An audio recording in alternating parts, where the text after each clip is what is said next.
building. Why did you have to say my whole name? I don't know. How you guys doing? You could have just said Quana. No, he never said the whole name. I don't.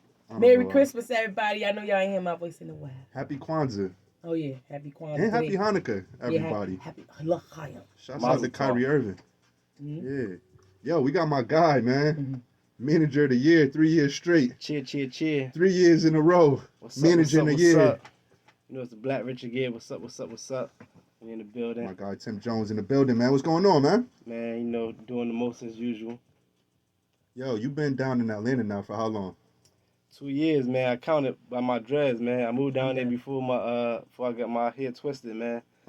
Well, no, I got my hair twisted, and then I went down there. So about 2 years exactly. So you look like you from Bankhead, man. Yeah, every time I look like a little baby, they be sounding like somebody else, but they say he's snitching now, so I ain't gonna say his name. But yeah, they be sounding like that dude too. Gunner? No, what you talking about? Can they say?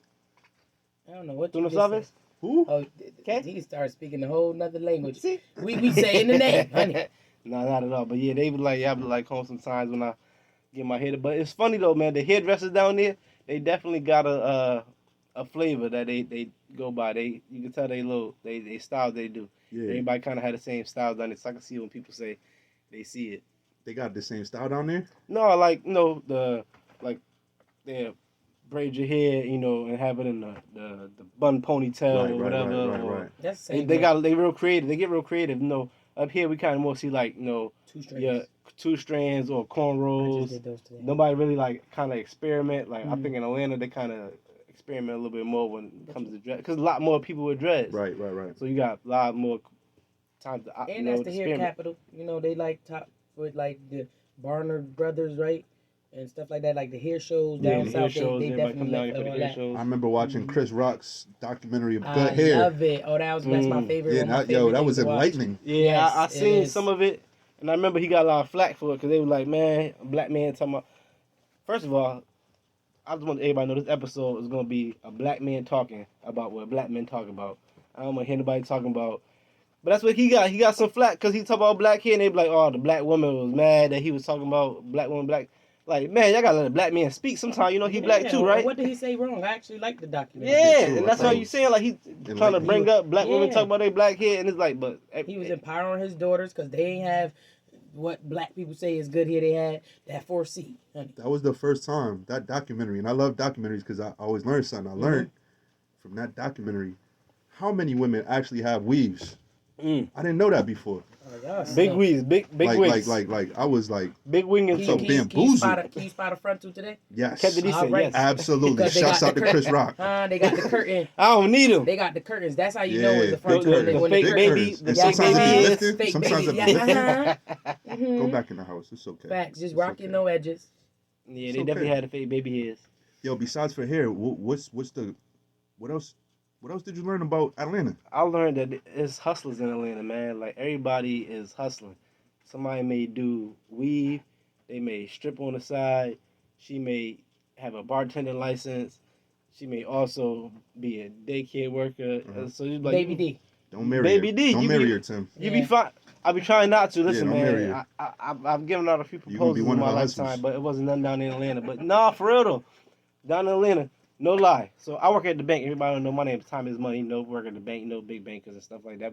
Other than that, you know, I also promote and manage, you know, the artist Fuego Base. Shout out to Fuego Base. They got a show coming up. Is it January 28th? Yeah. I think that's coming out. Yeah. Shout out. Make sure y'all pull up to that. We was just at like Marnie Caesar and them and Big Griselda. But anyways, when I be fake banking, one of the fake strippers. Banking? That's your real job. You can't say fake banking and that's your real job. But you know what? Bro. We start off as fake rappers, but end up turning to real rap. So I mean, at the end of the day, how long you been doing this banking thing? Banking 7 years, man. I've been banking for 7 years. Honey. You ain't a that fake is your career. It's my career. You dress like a banker. Facts. But you know what it is? Like not working. I don't consider nothing a job if you love to do it. Feel me? So it's like I be doing it for fake. Like managing, I do this shit for fake. A job is something you don't can't cuss. I won't cuss no more. I promise. But no, at the bank though, I feel like I finagle my way enough where not finagle where I made something wrong or right, but I work myself in a position where I love it. Like it is a love. Like I don't even have to, cater my talk. I used to work in New Hampshire. I worked in Manchester, Connecticut. Yeah, you had to talk proper. a lot of profit, but not even that. Give us the proper Tim Jones voice. Okay, so I completely understand how you feel. I'm done with y'all. Yeah, So yeah. that's Tim Jones knocking like on they gotta doors. pay you I'm extra knocking for doors that. for a long time So, too. But what good I was just saying afternoon, about Tim. banking How are though. you doing? I'm doing well, and you, man? I'm doing great. That's great. How are you doing today? I'm doing fine. How you doing? Oh, that's well to hear. Yeah, how's your holiday? My holiday is going well. Did you buy any gifts today? Not at all. Okay. Not at Are you all. buying any gifts? I don't plan on to. Do you? Yes, I'm only Oh, buying children that's gifts for my unfortunate. mother. Yeah, I'm not really getting any. Yeah, I got 12 nieces and nephews, and they all know they get one gift. Yeah, no, real talk. I'm going to Five Below. Yeah, I'm gonna share it. Huh? Monopoly. My boy said Monopoly. Real talk. But no, for real. But just being at the bank and just doing all the things I do, I realized like, man, I wanna be more. You want to help the community and all things like that. So it's like me. I was in New Hampshire and all those different places, and I wasn't able to help my community. I could talk and code switch, whatever they want to call it. Mm-hmm. But I want to talk to my people. So when I say fake banking, I don't mean I'm doing it as a fake banker. Yeah, because but you sound like a scammer for us. Yeah, I don't want people to get that impression. Listen, I'm in Atlanta with the scammers. Yeah, so you gotta talk. true. You gotta talk the lingo. You so sometimes we don't know. that be the times you gotta talk to somebody. Like, listen, a lot of people come in there, they don't got good credit, they got negative accounts. So sometimes you gotta explain it the way that they want to understand. Because the people that have been talking to them correct, they haven't been understanding. So I come in there. I don't got no credit. My bank account's on negative. I owe the other bank. I'm trying to open a bank account, man. Help me. Yeah, work with me, bro. So I can help you, but let's talk about how you got in that predicament in the first place. Come on now. So you code switch when they come in like, yo, bro, like, so let me tell you what I did. Yo, you got to be more responsible, bro. It's code switching that way. You switch the other way. Hey, Listen, bro, I understand, brother. I went through the same exact thing. I had a girlfriend. Mm-hmm. She was pretty. Mm-hmm. I thought she needed, a little necklace or something like that, and pocketbook. A little pocketbook, little coach. They'll come and be like, yo, I tried to do this. They don't want the IMBEs back then. They wanted the coaches back then. They ain't wanted the, what's in your bag. They wanted the coaches and all that. But that's what the thing. My job is to do. Like, I always tell people, like, my job is to take you from getting a bank account to getting your credit card to, all right, let's talk about getting you now a mortgage, getting your home. All right, now let's talk about using the home equity that you built in that home. Now let's talk about using that and getting into some real estate. How many people have you walked down that path? Successfully? Yes. In the black community, not too many. In the white, a lot. Why do you think that is? I think what happens in the black community, we tend to doubt each other. So that's why when I say fake banking, it's like, that's why I kind of got to dumb myself down, because nobody don't want to hear the uppity nigga talk to him. You can't cuss, man. I know that was a cuss word. I'm sorry. Come on, same thing I said. They be switching. They be code switching too sometimes. The N word? 1 minute, they be like. That's a derogatory word. It's not a curse word. Then, come on, man. 10 years they later, blink it out of rap songs. 10 years later, they can be like, all right, they can put it on the applications. They be like, are you?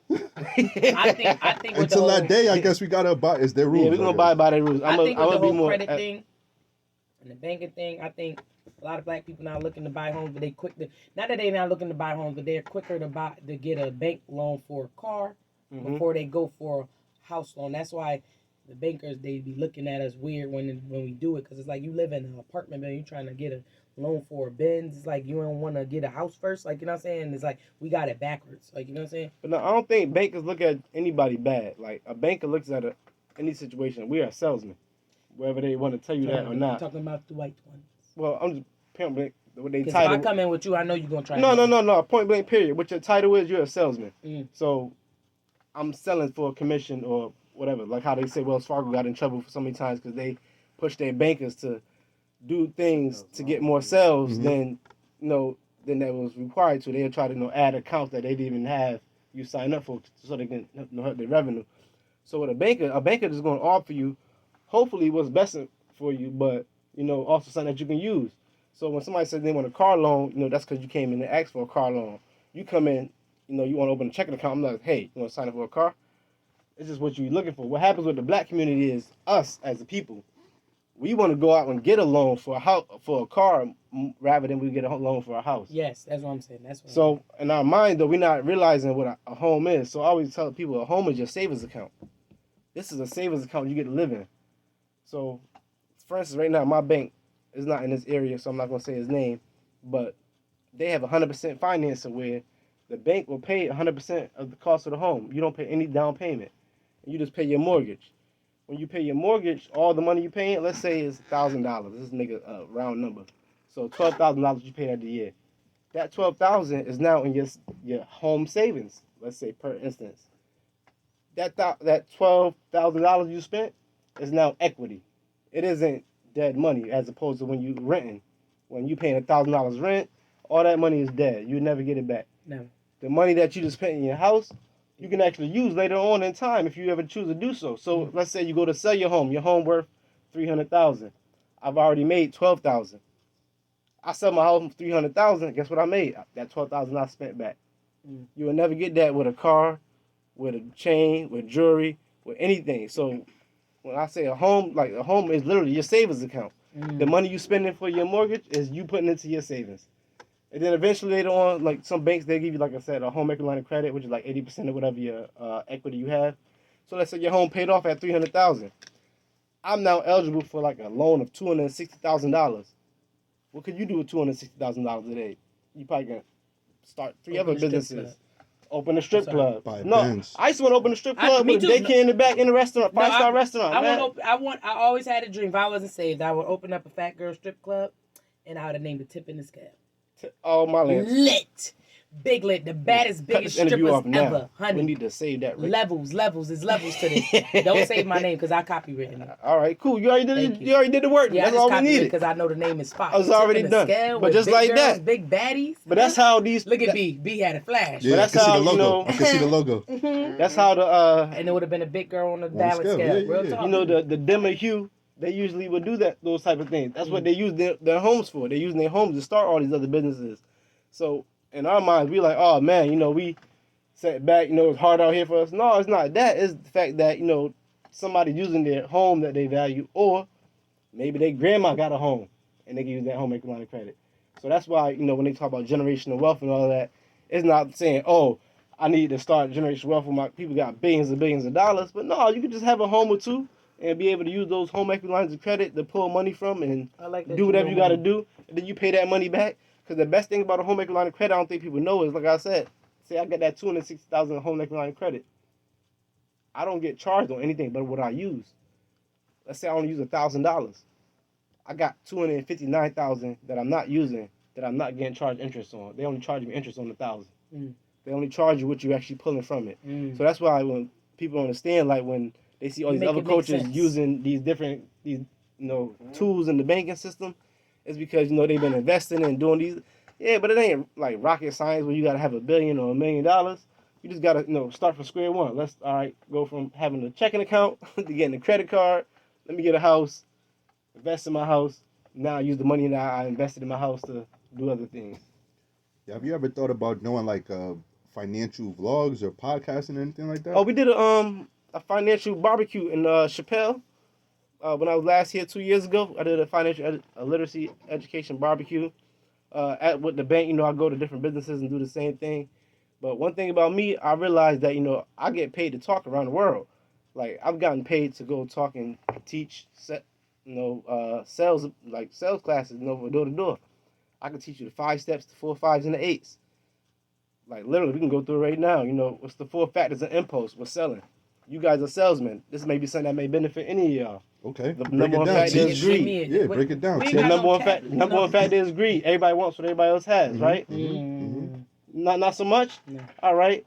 You ever been the last person on the block with cable? You remember when everybody else had the little cable boxes? He laughing, right? You remember everybody had the scramblers? Yeah, but we had a crackhead that. But remember you had the regular basic though. When you had the basic cable. For real talk. Everybody wants what everybody else has. You want what everybody else got, right? But you don't want to be the first person to sign up right for scrambler, right? Tim Jones breaking the studio. Listen, it wouldn't be me. He's excited about these financial lessons. But no, think about it though, right? When everybody had scramblers, nobody would sign up for it at first because like, oh, this is a scam. But once everybody got scramblers, then everybody wanted to get one. Everybody want to get one. Oh, now I want the premium channels, right? Nobody wants to be first, but nobody wants to be last. Same thing with anything I'm selling. If I'm selling you anything, if I can tell you 7 people in your block bought it, you'll probably buy it too. Next thing is urgency. How soon do you want to buy it? You got to create a demand for something. So sometimes that's what they do. They be like, oh, buy right now. How many times you been watching the infomercials at night at the 12 a.m.? Buy now. And the clock is ticking. 30 minutes, 25 minutes to buy this air fryer. Mm-hmm. No, that's crazy because I got a whole joke about that. Like real talk about that. I knew I was gonna be fat as an adult because I used to watch QVC in the middle of the night. But it ain't true though. And I always wanted. That was programming. Yep. Like literally telling you, like, listen, this is what you're gonna need. Eventually. But they creating a sense of urgency. You don't even care that. And then they said, "What you get it for Cause guess two what? payments of $39.95 without shipping and handling." Because guess what? Today. That same commercial is on tomorrow. Yeah, facts, bro. Facts. Because I surely brought my mom. It my is little on Christmas tomorrow. list. But I gotta tell you, you gotta buy it today. So that's G and the U. The next one is fear of loss. You gotta give it to them and take it back. What happens with a baby? You give a baby a lollipop and you take it back from them. They're like, crying, hollering because they feel like they never get it back again. You gotta do the same thing with a product. So that's why when some businesses, they be like, well, even like, let's say podcasting with you guys, you don't want to give too much of your business out because then they start taking it for granted. If I say, all right, I'm going to give you 12 podcasts a year. Now that fear of loss, I might lose out. I got to watch every episode because I might miss something in this episode. I might, let's say if something different. Let's say fear of loss with, all right, we only got 100 of these going out, limited edition Jordans. The fear of loss had people waiting outside 3 o'clock in the morning to get them Jordans because they don't want to fear of losing out. So that's why I tell them my business. Hey, my name's Tim Jones. I'm here to make sure everybody got all the little discounts. You didn't get it yet? You didn't get it? Oh my God! Everybody on the block got it. How didn't you get it? Oh, you be lying. Oh my God! I'm not lying. Did you know they didn't get it?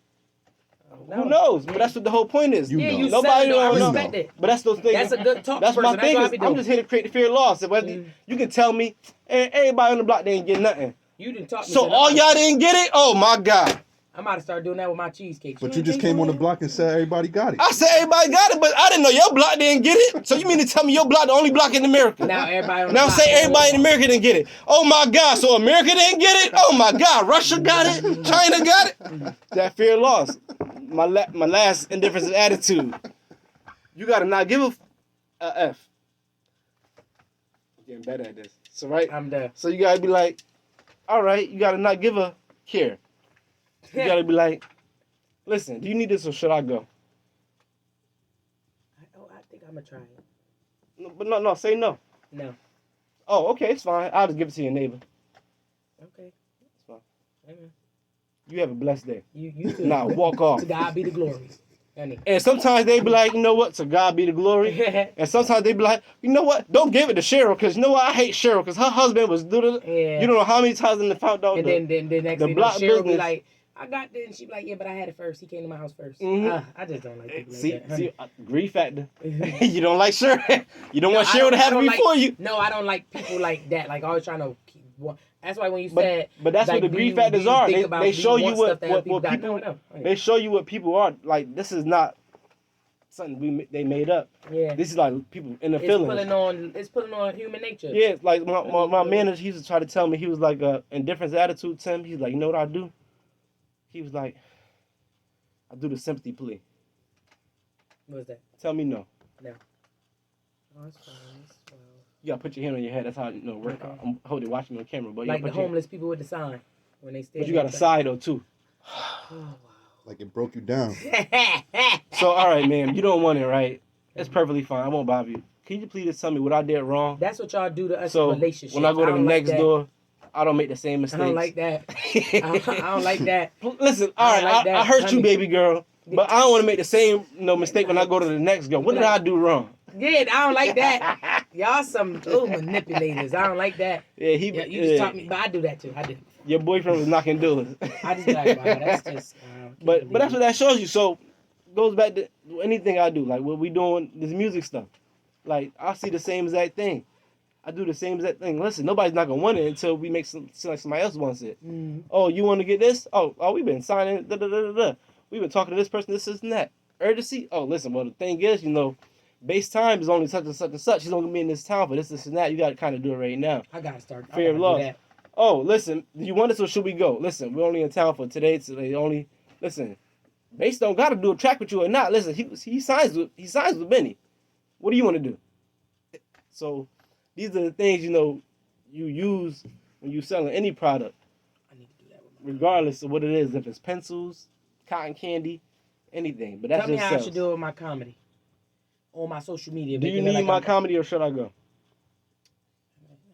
See, but what it is, you gotta have enough confidence. That ain't gonna work. One of the baddest. I talk about putting it on social media so they can So book me. this the baddest. You know what I'm saying? So they can be this like, the we should baddest book her 'cause moving she about to cells get right out here. I hate to stand up and do this, but it's the baddest moving cells right here.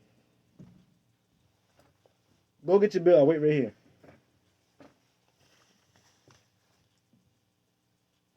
Oh, you still there? I said go get your bill.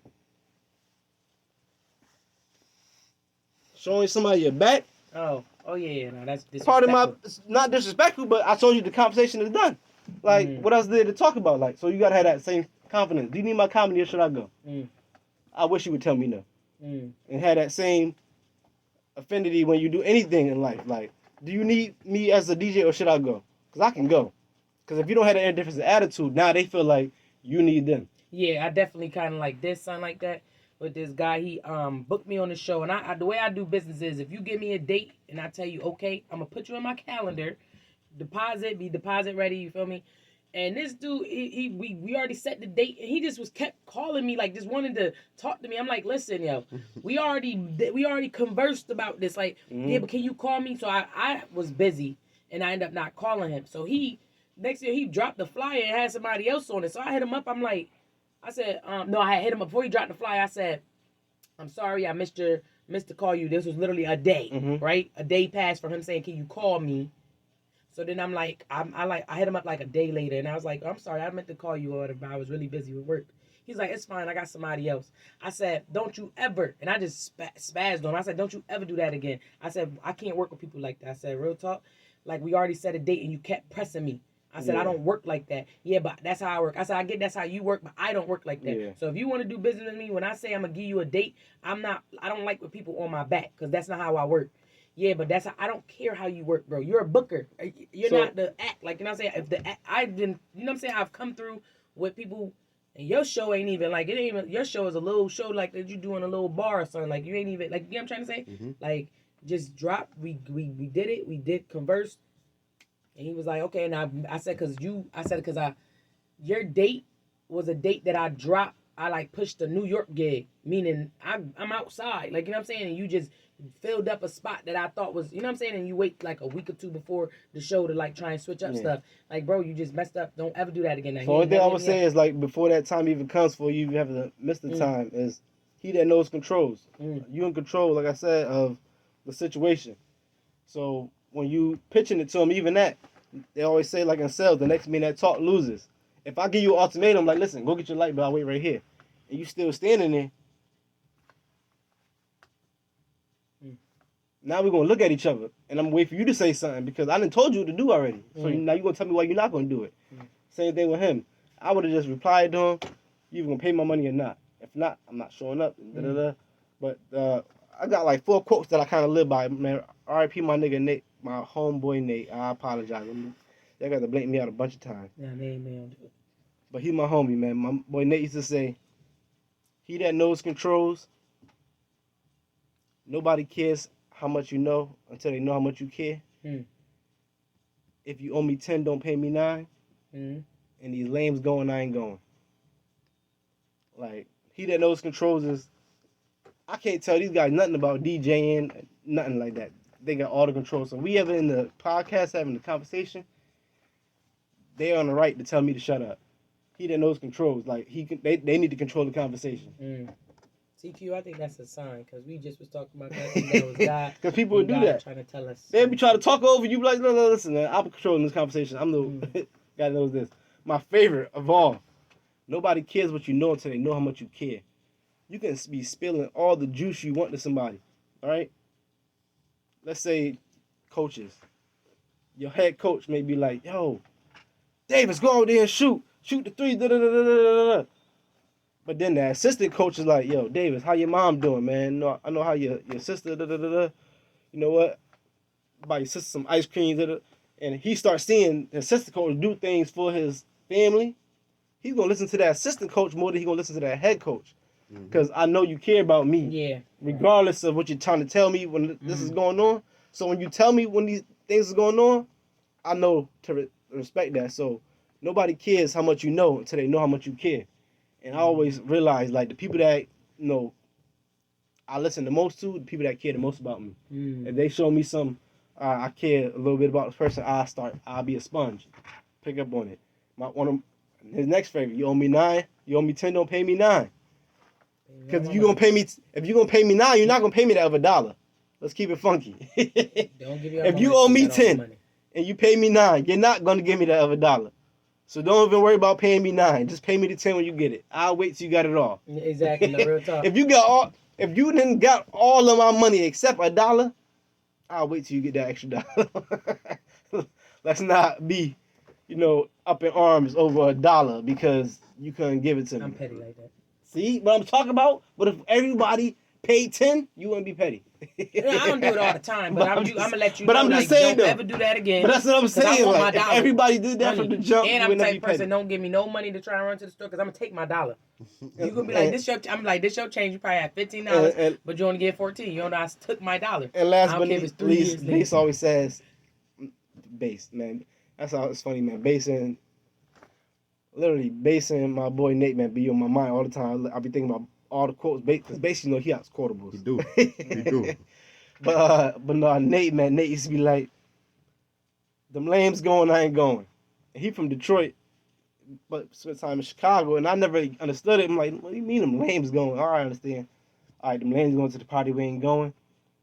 But no, he meant more like, no, them lanes be falling for things. Like, they be falling for the okie doke. I ain't going. You may try to pull that on, those guys over there. Don't try to pull that over here. And that's just, once again, like, some things, like, I think we got to, take from the older people. Like, that's something that you should pass down. Like, listen, man, don't be falling for the okie doke. I done had times where dudes try to line me up, and nobody else saw it but me.